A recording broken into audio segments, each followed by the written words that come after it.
Hi, I'm Stephen Carter. I'm president of Decide Campaigns. At Decide Campaigns, we look at the science of decision making.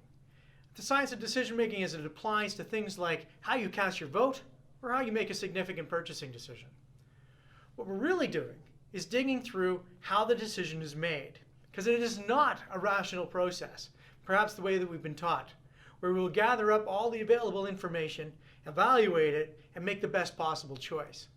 Instead, it's kind of an emotional process where we take the information, we evaluate it emotionally, we then apply our own biases and fallacies, and we come up with a decision that may or may not be in our own individual best interests. We want to understand that from a scientific point of view so we can map it and ultimately impact it and change it for our clients. So how do we do that? Well, first, we start off with how the information is actually delivered. How it gets to you actually impacts how you receive the information and how you understand it. Secondly, how we're going to process that information. The processing is the evaluation and the understanding. And finally, how we act upon the information. If we don't get to action, if we don't get to the purchasing decision, if we don't get to the actual vote being cast, then we really have failed as communicators. We want to make sure that the actual action is taken by the people we're trying to influence. So let's dig into how we do that. First, how information is delivered really matters. It really wasn't that long ago that we had a single source of information. Imagine a newspaper being delivered to your house, or watching the nightly news and seeing the exact same facts presented to us as though they are the only set of facts. We had a single source.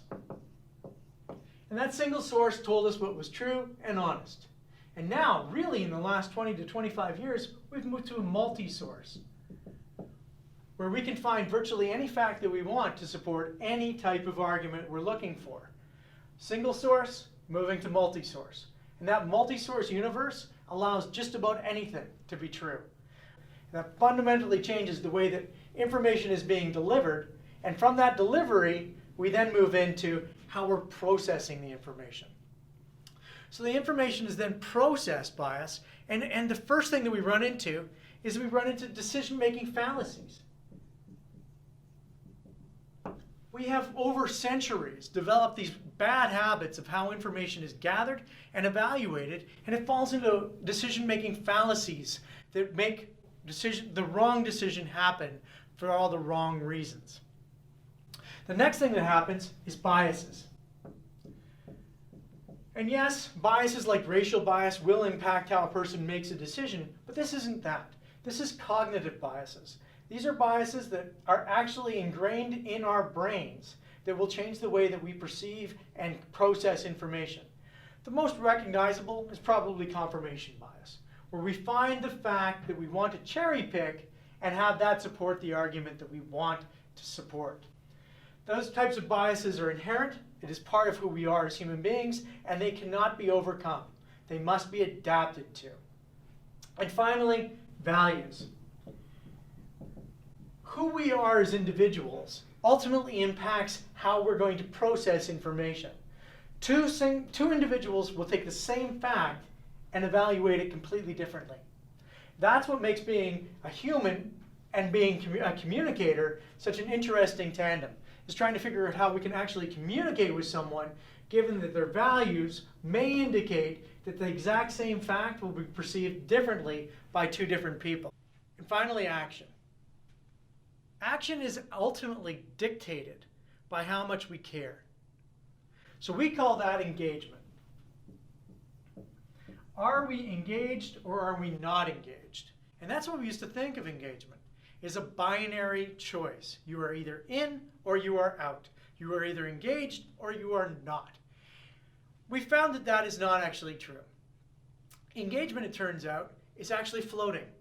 So sometimes you will be hyper engaged. You will care a tremendous amount. And other times you will be unengaged. And this can apply to everything in your life. You know that there are some things that you're hyper engaged about. You care a lot about your job, your children, those types of issues.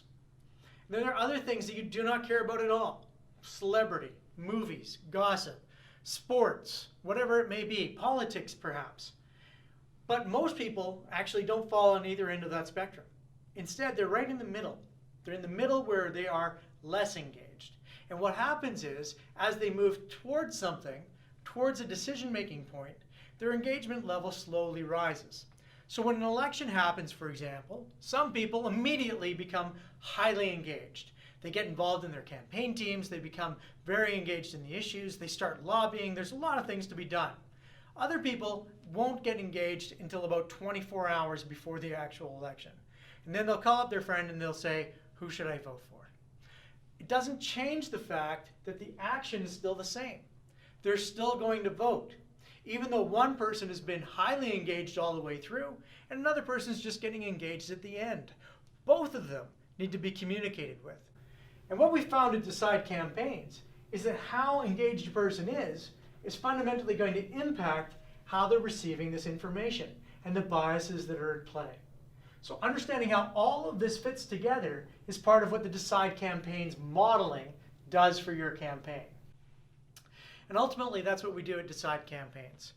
We model and link how research about how decision making is made links to the science of decision making, and then links ultimately to how we choose to communicate and how the advertising and other types of communications are impacting the individuals that we're targeting to get them to either buy our product or cast their vote.